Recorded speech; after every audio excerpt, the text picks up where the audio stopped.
worst thing in the world. It's probably not the worst thing in the world to talk to Coach Beamer either. I feel like we interrupted a recruiting conversation. Is this Kim or is this Miss Kim or is it Coach? This is Shane. Let's roll. There. And you're right. You did, but that's okay. Probably only cost us a couple wins in 2022, but we won't hold it against you. Well, all right. So here's the deal, Shane. We blame that on Fink because he scheduled 12-10. And then we blame that on JC Sherbert because JC said my segment starts at 12:30. Do not let Beamer go past 12:28. So well, when you're talking about JC Sherbert, that's well earned, so we don't want to do that. But no, I apologize for the delay. We've got some guys in on official visits and unofficial visits right now, so it's a crazy week. And today has been a super busy day. So yeah, I was finishing up a meeting with a big time running back and his family in my office. So sorry it ran a little bit late, and sorry to keep you guys waiting. But thanks for having me on. Dude, don't apologize for that. Fans could care less about our conversation. They just want to see y'all win. You know that.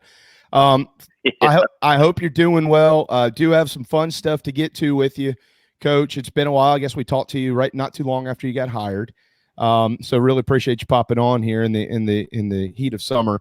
I do want to ask you about what we were just talking about though. There, right now there's 5 state laws that come into effect on July 1, not here in South Carolina with name, image, and likeness. That's next year, 2022. Have you had to recruit against any of that to this point? And what type of questions have some of these prospects asked you if you have?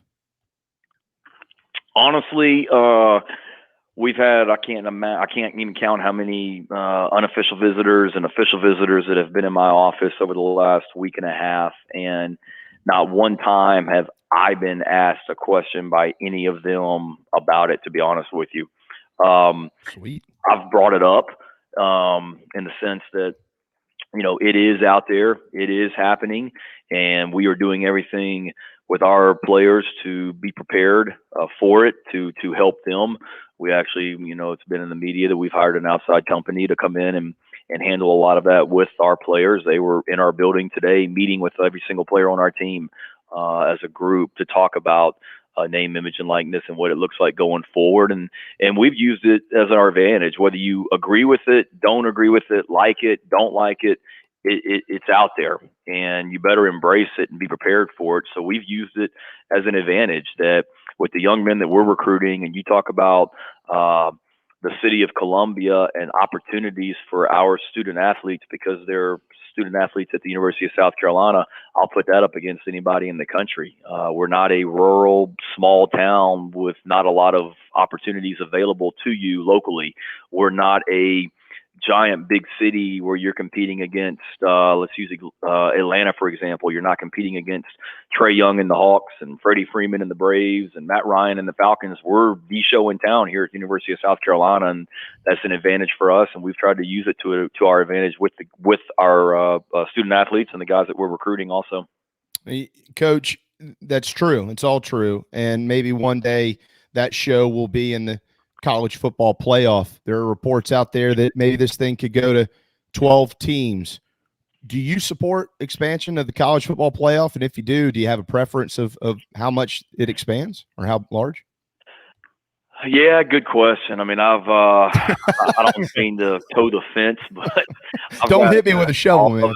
I mean, I'm a big proponent of bowl games and what they mean, and I do believe that there's an issue with bowls. Some of them have gotten watered down and lost meaning a little bit from a public perception standpoint because there is so much attention on the playoffs, and you don't want to lose the impact of bowls.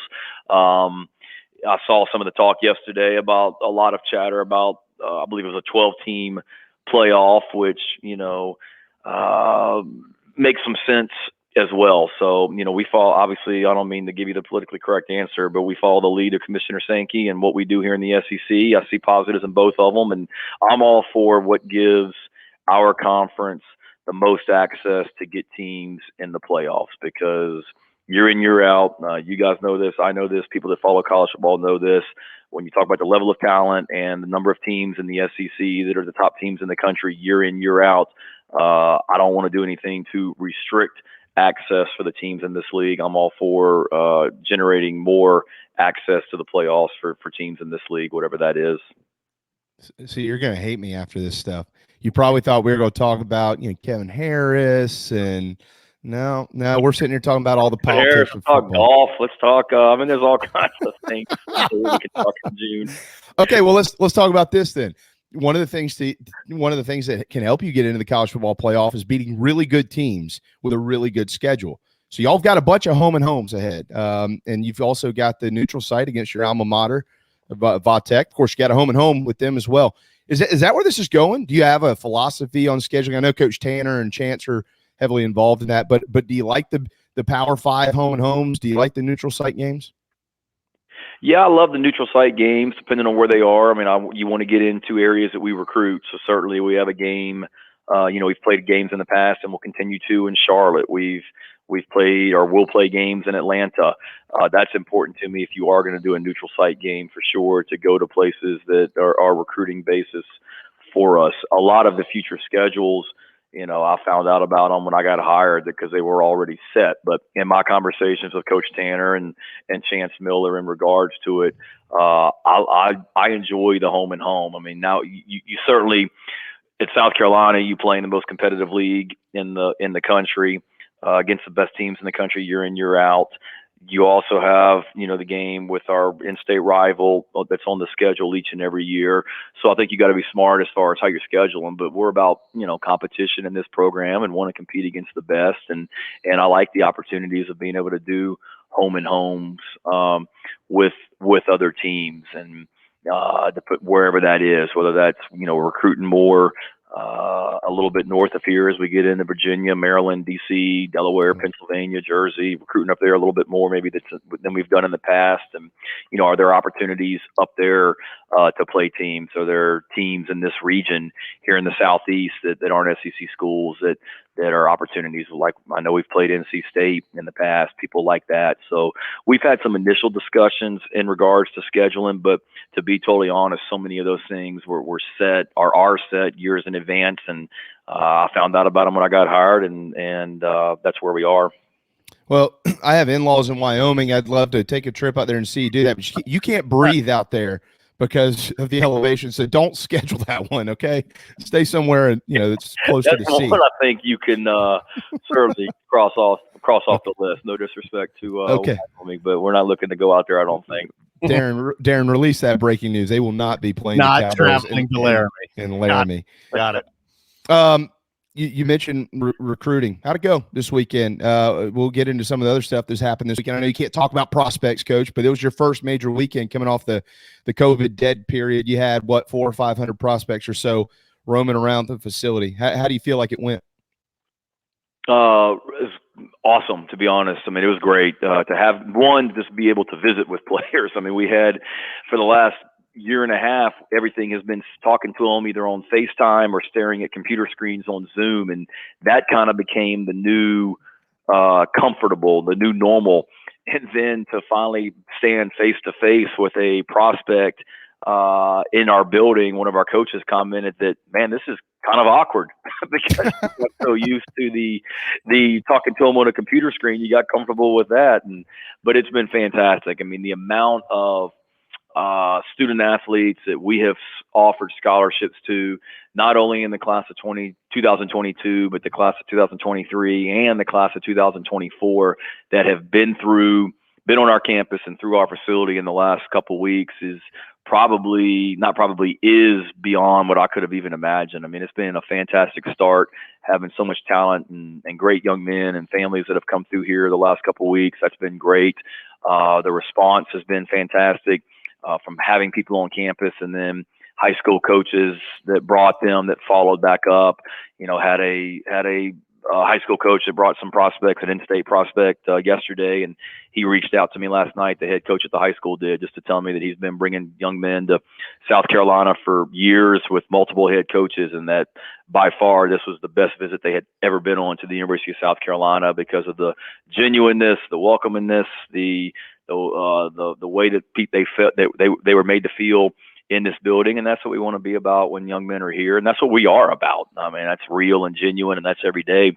with us. So that's great to hear, and continuing to come as well. We've got 3 guys that are finishing up their official visits that came in on Monday and are leaving today.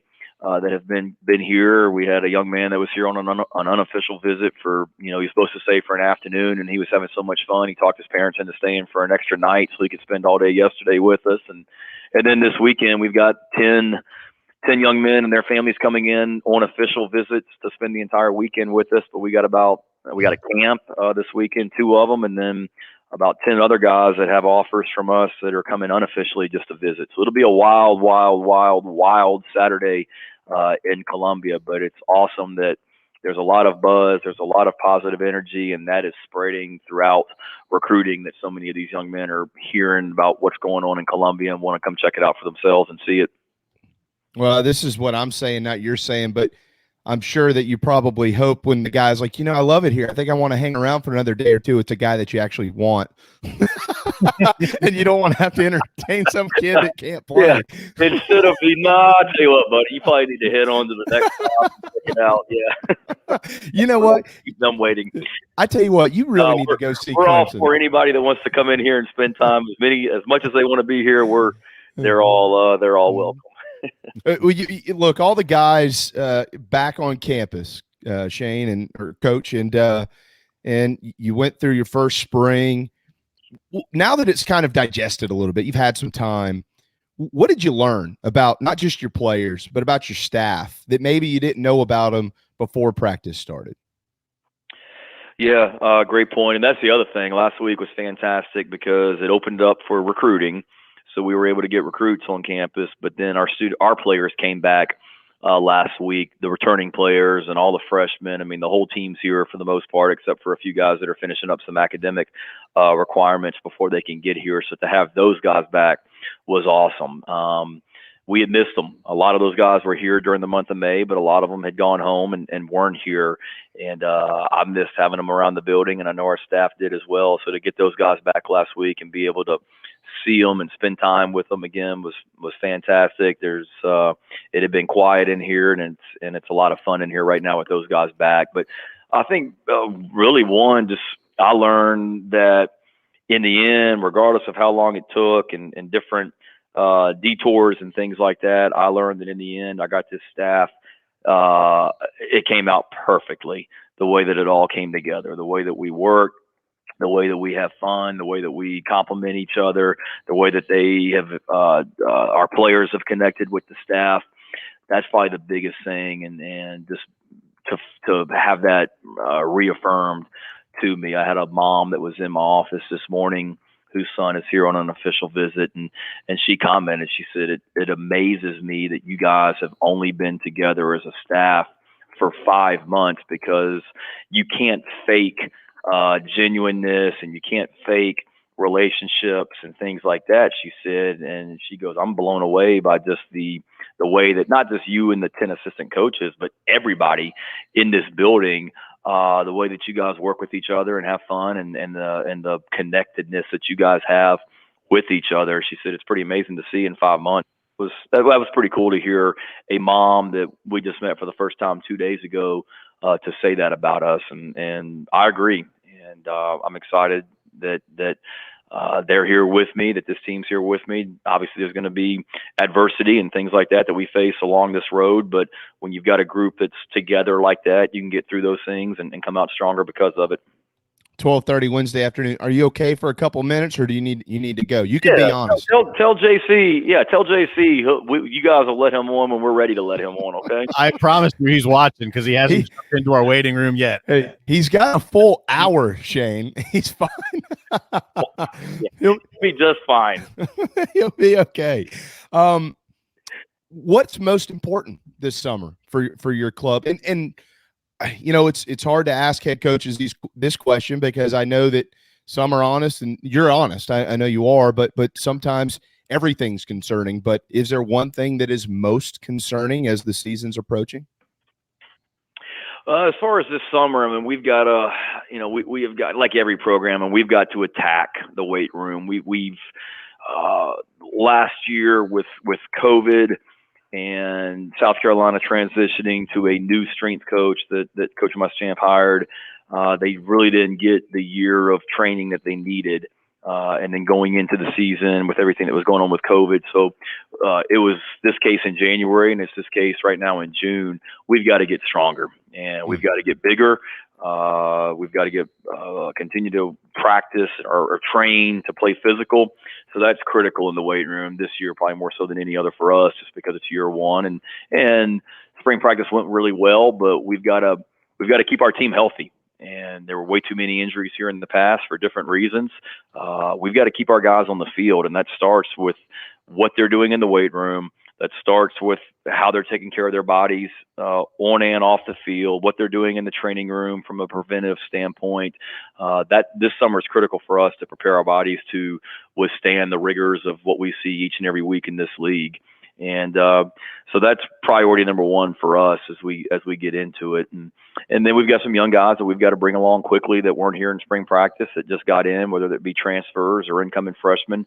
Try to get those guys up to speed as quick as possible this summertime. And then, concerns. I know everybody's going to say they have a lot of them, like you said. I mean, for us right now, we've just got to, we've got one, I think, to staying healthy. And being able to get guys on the field and have enough guys out there. We're a little bit low scholarship number wise. You can have 85 in college football, and as it stands today, I think there's 79 guys on scholarship here right now that were recruited here to play scholarship or recruited here to be on scholarship. So we've got to continue to increase our depth, particularly on the defensive side of the ball at linebacker and defensive back. We've tried to address that in recruiting and with some transfers in the secondary, but certainly, linebacker is a position right now that we've got to increase the depth at and bring some guys along and see who's going to step up at that position. Coach, I think you've got a really neat offensive staff. I mean, and obviously Satterfield is kind of he's been doing this a while, but now in the SEC, you plug in Coach Hardesty, Coach Adkins, who's been around a while. I was in the facility, by the way, on Friday, and that's a big dude. I didn't realize how large Coach Adkins is. He is a large man. He does. He's a fit large man, though. He's outside. He walks around the practice field each morning around 6 a.m. He gets his work in. So he's a fit and athletic large man. Dude, he's the guy, if you're going to create like a football cartoon and you need to draw an offensive line coach, you draw him. I mean, he just looks like that guy. Coach Stepp, I mean, and now you got DeMarco in there, probably one of the best humans I know ever in his whole family. That to be a fly on the wall would just be incredible in those offensive meetings and in those rooms and what the process is like they're going through to design this offense. Eric Kimmery, just so many smart people. What has that been like for you, listening to all these different ideas being thrown around? And I'm not asking you about your offensive philosophy. That's not what I'm getting at here, but just the process that you're going through. How much fun has that been? What have the challenges been like? Yeah, it's been a lot of fun because we've all been a part of different systems, and Coach Sat had been with Baylor and Temple when he was running the offensive coordinator at Temple, and then at Baylor. But then he got exposed to Joe Brady and that offense in the NFL last season. So Sat, when we GA'd together at Tennessee, I mean, he was brilliant and so much smarter than me 20 years ago when we GA'd together, and he's only increased that knowledge, and that's been cool to just hear his ideas and things, bringing some elements of what we did at Oklahoma that I think fit us. Justin Stepp at Arkansas had been exposed to their offense. That's part of the old Art Briles system that he was running out at Baylor, and then Kimmery at Hammond was rolling up points and had a great offense, and Atkins has been exposed to a lot, and Ontario where he's been. So you're right about that. But then being able to, take some guys that have just been a part of different systems. We have an offensive analyst by the name of Nick Coleman. Nick's been an offensive coordinator at Murray State and Tennessee Tech, and has been around Rick Stockstill at Middle Tennessee, and he has a lot of great ideas. Lonnie Teasley, an analyst for us, has been an offensive line coach at North Carolina Central and really, really talented offensive line coach. DeMarco you don't last as long as he did in the NFL without being extremely intelligent. So for DeMarco to be able to come in and talk about, when I was with the Falcons and Kyle Shanahan, he knew the ins and outs of what they did and why they did it. But then he goes to the Buffalo Bills with Brian Dable, their offensive coordinator up there that had been at Alabama, and what they did with the Buffalo Bills. So, it's a great room of great personalities, great people, but really knowledgeable guys that it's been fun just kind of putting together what we're going to look like. Because at the end of the day, regardless of the system, you better be able to do what your players can execute and play to your strengths from a personnel standpoint. And we've got the flexibility within this system to do it. And it's been pretty cool just listening to those guys talk. And there's no egos in that room, and there's no my way or the highway. It's about a lot of collaborative ideas. And at the end, it's what is best for South Carolina and our program. Do me a favor, pass along to Ontario. I'm still frustrated with his 20 carries, 120 yards, and 2 touchdowns on Halloween night in December 2009. You and I both. That was a long night when he came out of those black jerseys and got beat. But yeah, I can still see plays from that game. That wasn't a fun night in Knoxville, so I certainly haven't let him forget that either. Okay, speaking of jerseys, I have a question from an 11-year-old. It's my nephew. What is your uniform preference at home and on the road? I told a recruit yesterday, like when I'm talking to Gamecock fans, they don't want to know who the starting receivers are going to be. They don't want to know about offense, defense, and special teams. The top question is uniforms. When I get letters from fans, thank God they're not complaining about play calling and wins and losses yet. When I get letters from fans, it's complaining about the uniforms.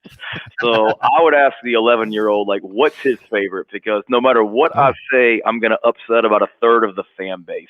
But I will say this. I am someone that, from a coaching standpoint, I want our players more worried about how we're going to play on Saturday, not what the heck we're wearing on Saturday. And I don't want to be one of those places that our players Monday through Thursday, they're thinking about what uniform combination we put together. How about we just put together a great week of practice and go play well on Saturday, and we'll let the uniforms take care of themselves. So me personally, I'm a traditional guy. I've always been a garnet and some white and I hear you and whatnot. But when I bring recruits in here and ask them, because I've got a garnet helmet, a black helmet, and a white helmet sitting in my office, and I always ask those guys which ones are their favorites, and every single recruit says the black one. So you can't win. You're going to upset somebody, but thankfully Under Armour takes good care of us and gives us lots of possibilities from that standpoint. Well, just thank God it's not orange. It's that's all you have to say. That's right. Well, I hear you.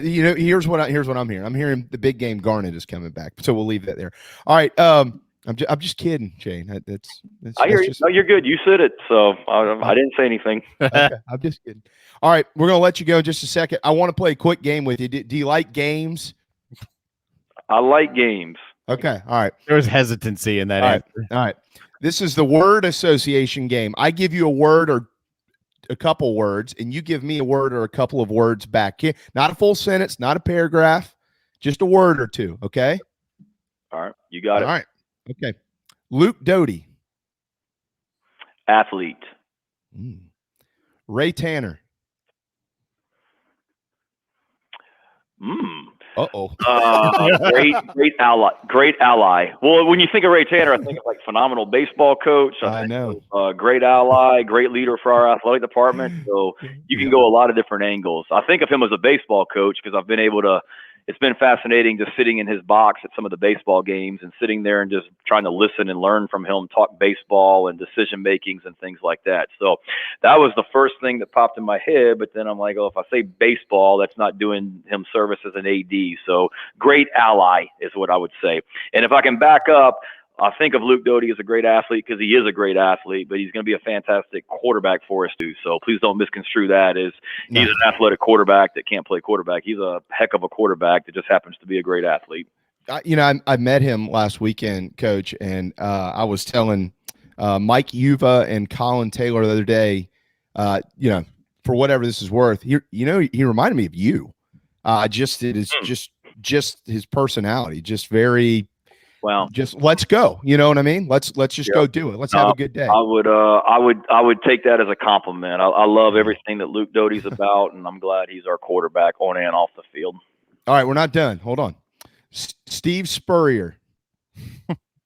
Competitor. No doubt about that. All right, careful on this one. However, we are not governed by FCC guidelines, so you can say whatever you need to. Steven Garcia.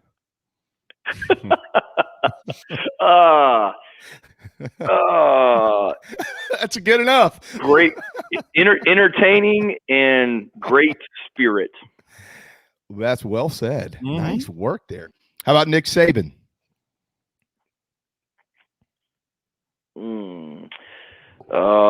Driven. No kidding.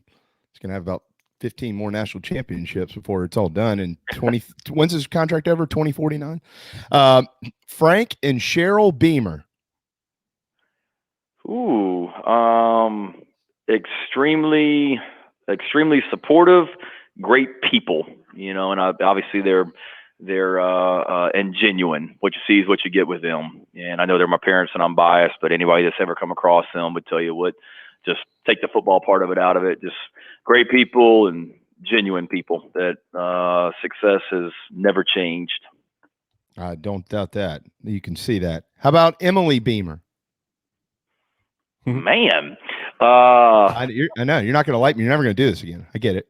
No, this is good. There's some good ones. And I can't. There's not enough words to describe that one. So great wife, great person, and probably just extremely patient. Because right now we're living in Carolina Walk.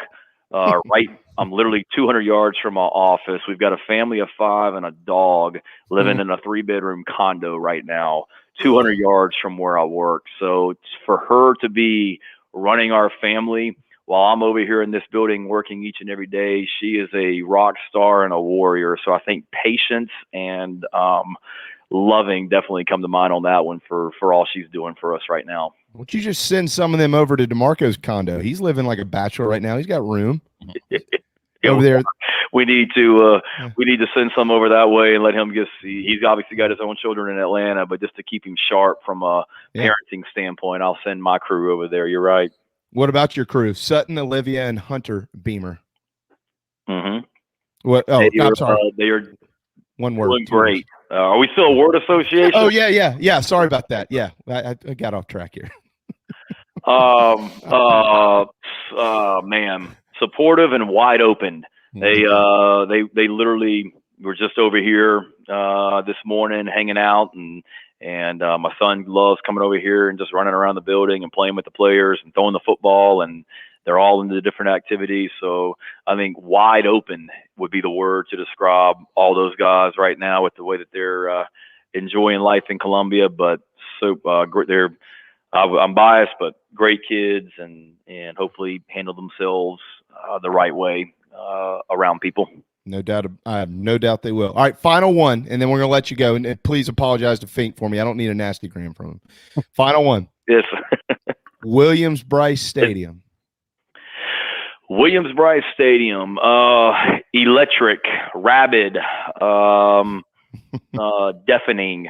I mean, I can give you all kinds of them for that one. I was just literally in the stadium this morning with some recruits, and we were walking around the field, and every time I go in there, I mean, I get more and more fired up for September 4th. We have a video that we show that we've shown on our virtual recruiting visits and whatnot of basically everything that Williams-Brice Stadium and our fan base is about. And there's not a time that I watch that video that the hair on my arms and the hair on the back of my neck doesn't stand up, thinking about the excitement of playing in that stadium and how fortunate and grateful we are to have the greatest fan base in the country every single Saturday in that stadium. So, man, I can't wait for September 4th.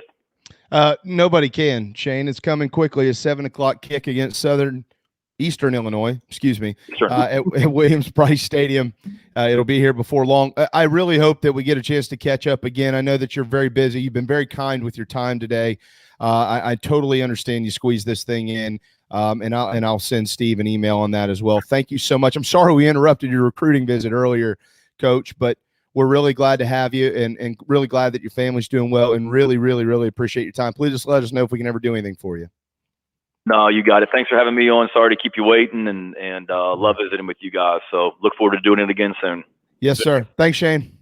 All right. There you go, Shane Beamer, head football coach of the Gamecocks.